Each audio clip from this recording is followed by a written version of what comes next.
മറുപടി എന്താണ് എന്ന് കേൾക്കാൻ വേണ്ടിയാണ്. ഇവിടെ അഹ്ലുസുന്നത്തി വൽ ജമാഅത്തിൻ്റെ ഇടയിൽ കക്ഷിത്വമുണ്ടാവുകയും ഭിന്നിപ്പുകൾ നടക്കുകയും എല്ലാം ചെയ്തത് പണ്ടൊരിക്കൽ ഐക്യസംഘം എന്ന പേരിൽ ഒരു സംഘവുമായി ഇവിടുത്തെ വിദയി പ്രസ്ഥാനക്കാർ വന്നപ്പോഴാണ്. അങ്ങനെയുള്ള ഒരു ഐക്യമല്ല നമുക്ക് വേണ്ട ഐക്യം. അത് ഇന്ന് രാവിലെ ഞങ്ങൾ മുശാവറ ചേർന്ന് ആ ഐക്യത്തിൻ്റെ രൂപവും ഭാവവും നിങ്ങളോട് പറയാൻ ഞങ്ങൾ ഒരു പ്രമേയം തന്നെ പാസ്സാക്കിയിട്ടുണ്ട്. ഇൻഷാ അല്ലാഹ് അത് നിങ്ങളെ വായിച്ച് കേൾപ്പിക്കും. ഐക്യത്തിന് നമുക്കൊരിക്കലും എതിരില്ല.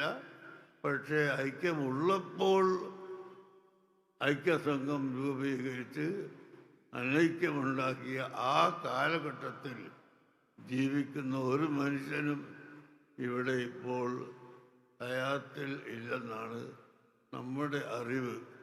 അങ്ങനെ അനൈക്യമില്ലാത്ത സമയത്ത് ഐക്യം എന്ന പേര് പറഞ്ഞ് അനൈക്യമുണ്ടാക്കുകയാണ് ആ കാലഘട്ടത്തിൽ ചെയ്തത്.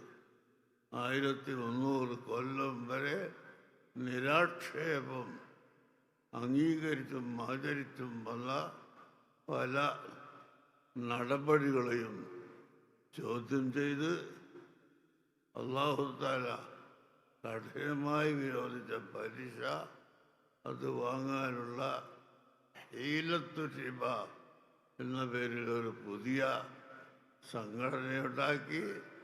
ചുരുക്കി പറഞ്ഞാൽ നേരത്തെ ഉണ്ടായിരുന്ന ഐക്യവും ഒറ്റക്കെട്ടായ ജീവിതവും തകർക്കുന്ന ഒരു അനൈക്യ പ്രവർത്തനമായിരുന്നു ഐക്യം എന്ന പേരിൽ ഇവിടെ നടന്നത്.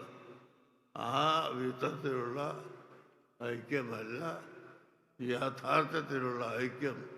ഇൻഷാ അല്ലാഹ് ആ പ്രമേയം വായിക്കുമ്പോൾ നിങ്ങൾക്ക് മനസ്സിലാക്കാം. അതിനായി ബന്ധപ്പെട്ടവരെ ക്ഷണിക്കുന്നു.